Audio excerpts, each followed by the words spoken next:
You just got your asses whipped by a bunch of goddamn nerds. Nerds!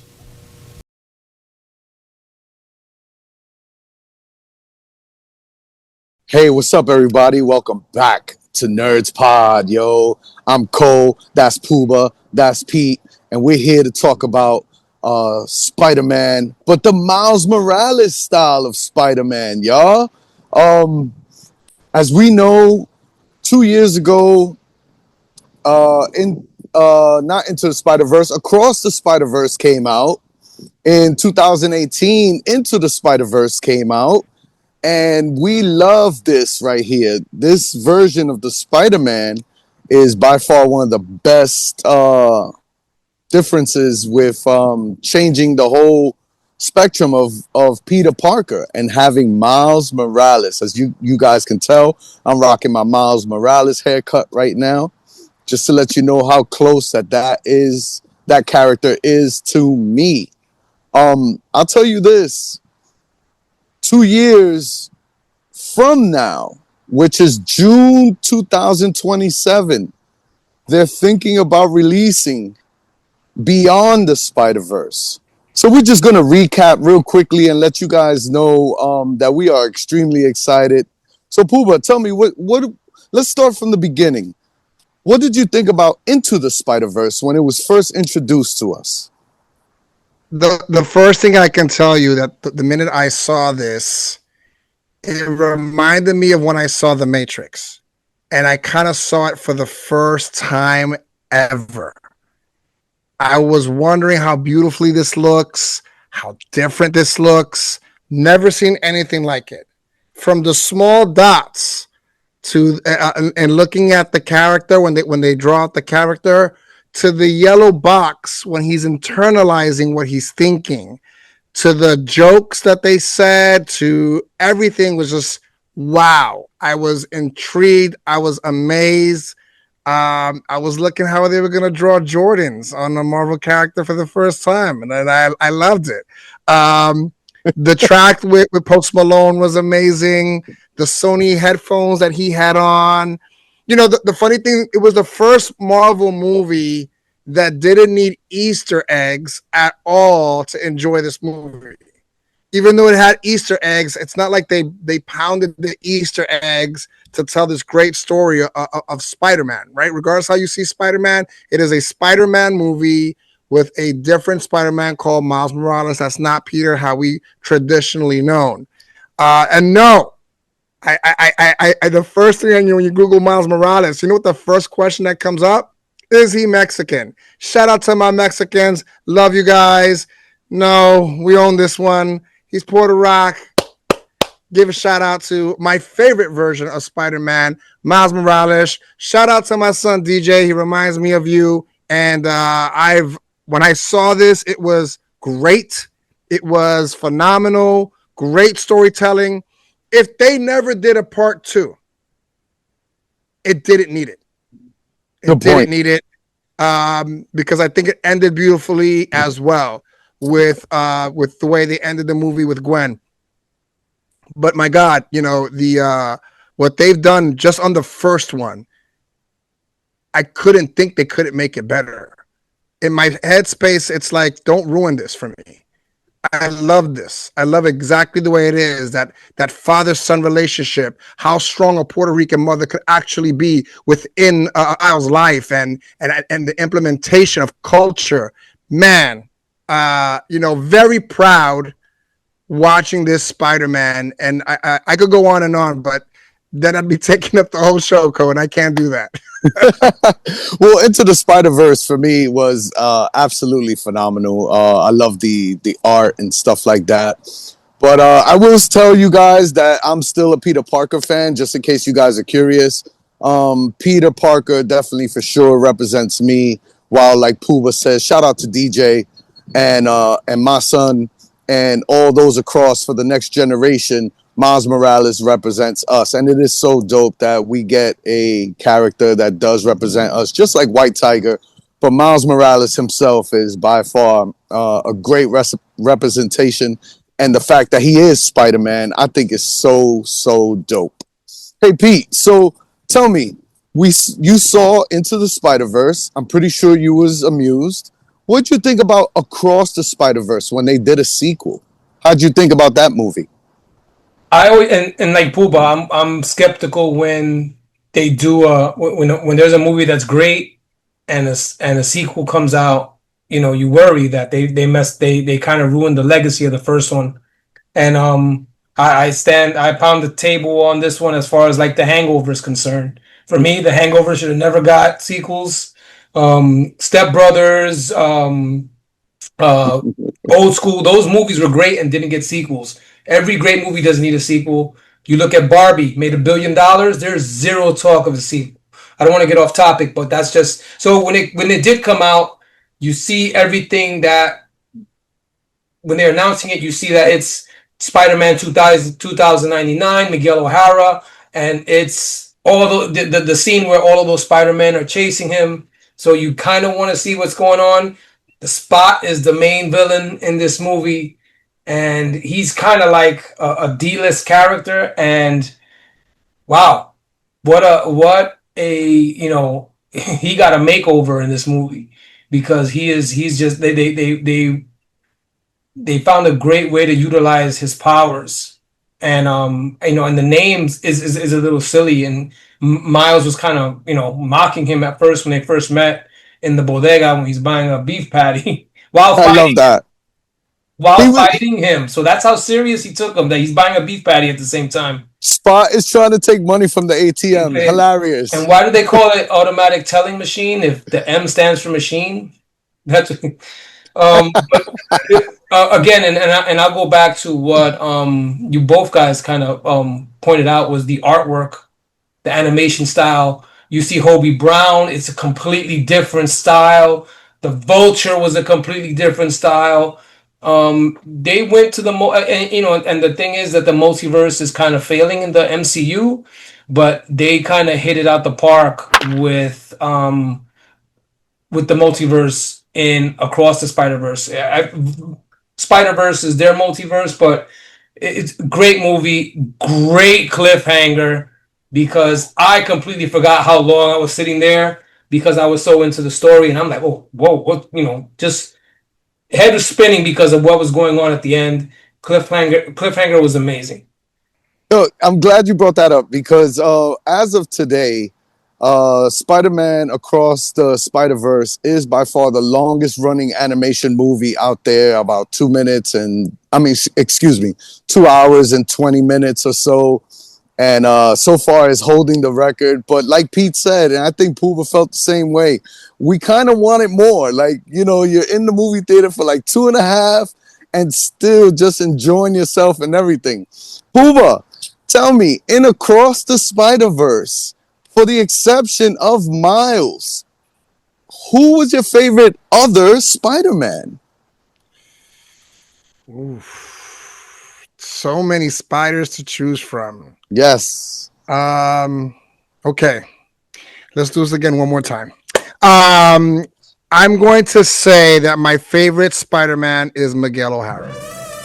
I love Spider-Man 2099. Yeah, 2099. Another Spanish Spider-Man. Yeah, shout out to all my Hispanics.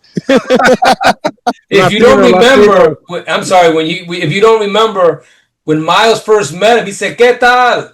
Yeah. Right. So Pooba, again. Pooba, for what you said earlier, for those that don't know, the Spider-Man 2099, he's the Mexican one. And that's why he's my favorite outside of Miles, right? So again, shout out to our Mexicanos, viva la raza. All day. ¿Qué tal? No, his story with his child, with his trying to figure out and knowing what can happen when you mess with the Spider-Verse, him trying to keep everyone in order, him not having any type of humor at all.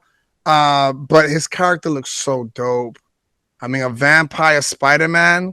The way he moved was sick. His anger, you can tell. It was captivating. Like, I guarantee you that a lot of people who didn't know about Spider-Man 2099 went after, did some research, went into read. And I'm not going to do any spoilers because I don't want to spoil, the Beyond the Spider-Verse movie at all, because if they go back into his character, but they just did a great job.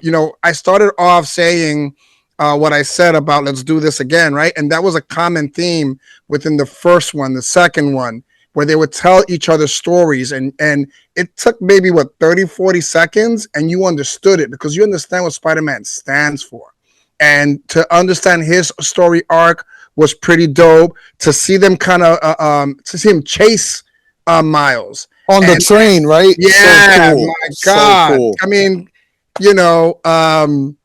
I almost want to see them kind of go at it, like just one-on-one. But with so many Spider-Man, I don't think we truly got that.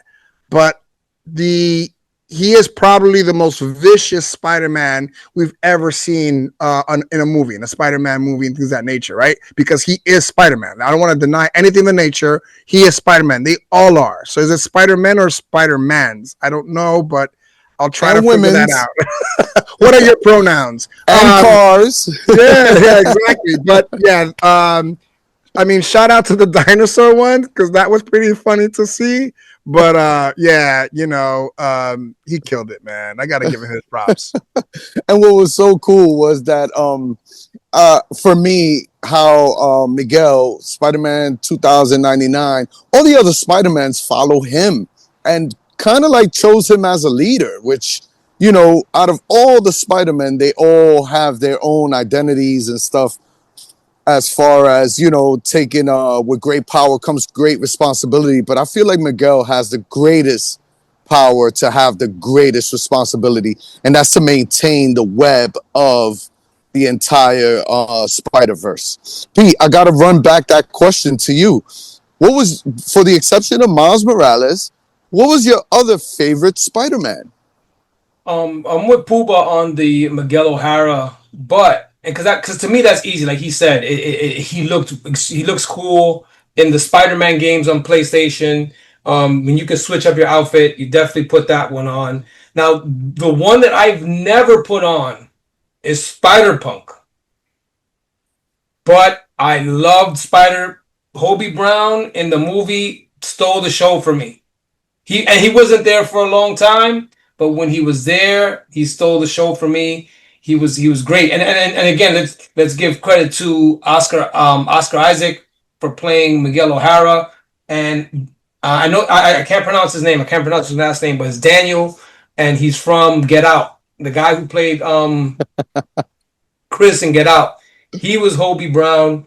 Amazing. He was actually my favorite, but neck and neck, 1A and 1B with Miguel O'Hara. One of my favorite scenes was when he took off his mask and he was like, "Wow, you are cool." And he was like, "I'm always cool." He said, "How are you cooler with your mask off?" Yeah. Wow. Like, oh my gosh, for those that don't know about Spider-Punk, honestly, like Pete was saying, he was cool from the beginning, but then when he did take it off, he ended up being even cooler than he said. He reminds me of like Lenny Kravitz type of Definitely of Spider-Man. And even when there was like drama going on, he was like, you know what? I'm out of here. I don't need to deal with this. So he's like by far the most laid back Spider-Man I've ever met. For me, an honorable mention for sure, for the exception of Miles Morales, has to be the cowboy Spider-Man with the horse. And the horse had the mask as well. I thought that was so dope. I don't even think I've seen him in a comic book or anything to that nature. So my first time seeing him was just absolutely remarkable. So we get the cliffhanger. Let's talk about the Prowler. So there are two Prowlers in the Spider-Man universe. There's the original Prowler, and then they switched the narrative and made the Prowler the uncle of Miles Morales. Puba, what did you think about the Prowler? What makes the Prowler good in Miles Morales is that it is his uncle. and he has a tighter bond with his uncle than he does with his dad. Mm. So, in the sense of that nature, where it means the most, of course, to Miles, because this is his guy. This is the guy he rocks with. Because Miles has a job. He has to go to school. He has to get good grades. Apparently, he has to get a cake for his dad too sometimes. But at the time, he's a Hmm. kid, right? And as parents, we try to guide our kids and be strong with them and make sure we guide them on the right path.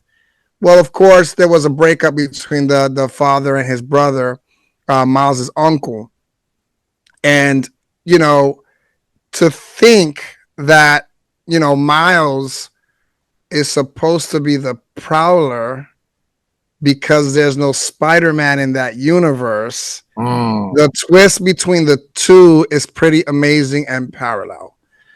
We covered some of this, and go back to our video when we actually covered a lot of the cinematic movies that were coming out for MovieCon.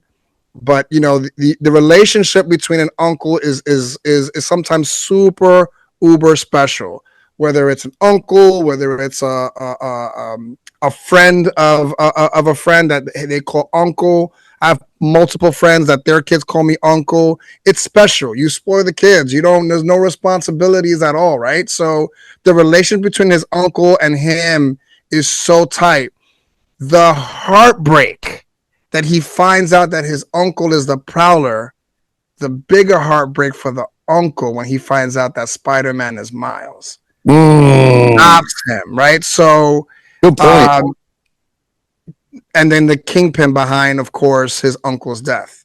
So, it just the full circle what the Spider-Verse does. Because in this whole conversation, I never even mentioned Uncle Ben, who was Spider, and at the core is who Peter Parker's mentor is. And we could talk about the Prowler all day, where you're in the comic books. That's actually Miles's number one villain. But to have Uncle Ben turn on Peter, you've never seen that, Hmm. What a and twist. it reminds me that um, keep your friends close, keep your family closer, people. Interesting. Listen, when you say family and friends and stuff like that, the reason I like Spider Man is because it mimics a lot of real life situations, you know? So for me, that scene back in Into the Spider Verse, when Miles' dad was taking Miles to school, I actually did that to my son. I took him to school and he was about to leave the car, and I said, "Hey, where's my kiss? Bye. I love you. I love you. I love you." And my son really gave me that Miles Morales look. And I couldn't help but laugh with joy when I saw him. He's like, "Come on, dad, you're embarrassing me." And that's how come this kind of style of how can I say character mimics real life, and I get to mimic my life within this fantasy universe, and I think that is so dope.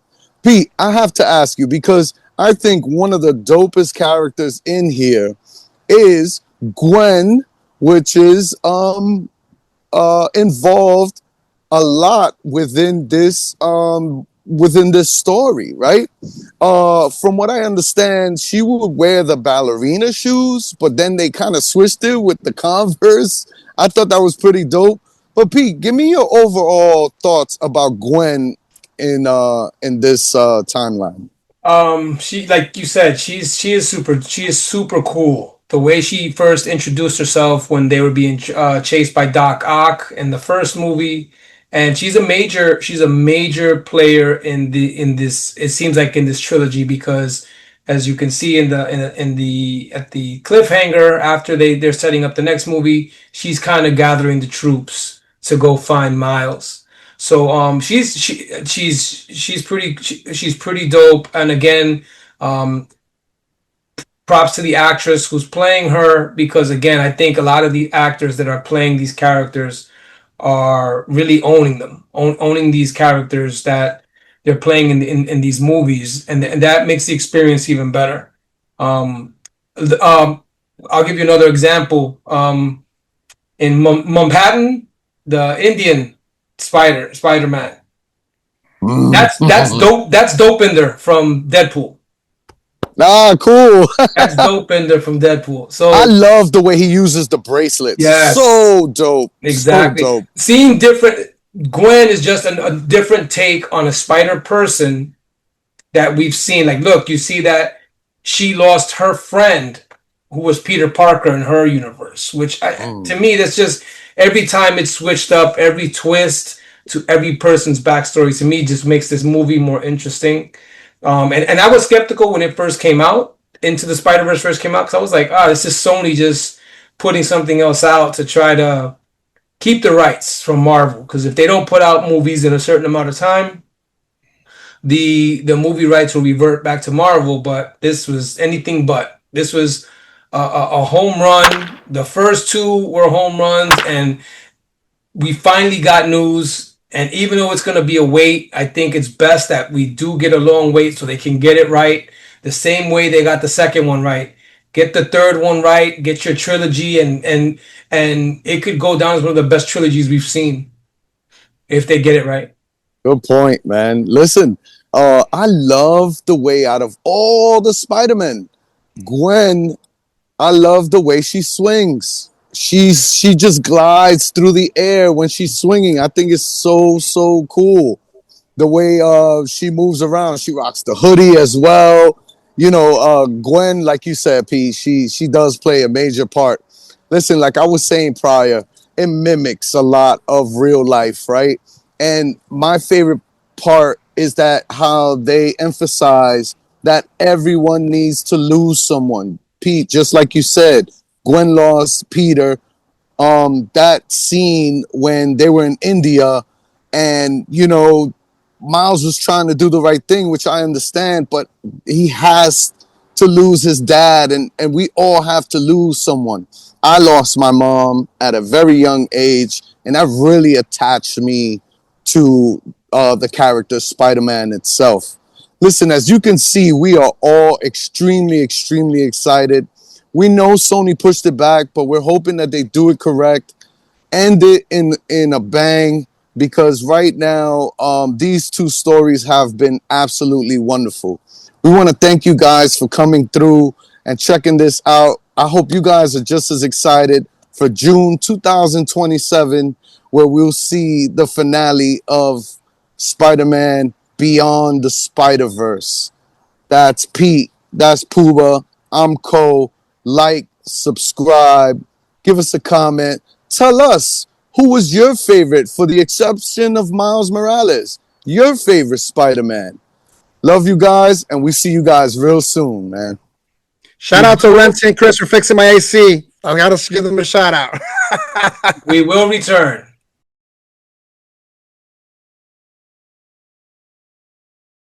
The worst episode ever.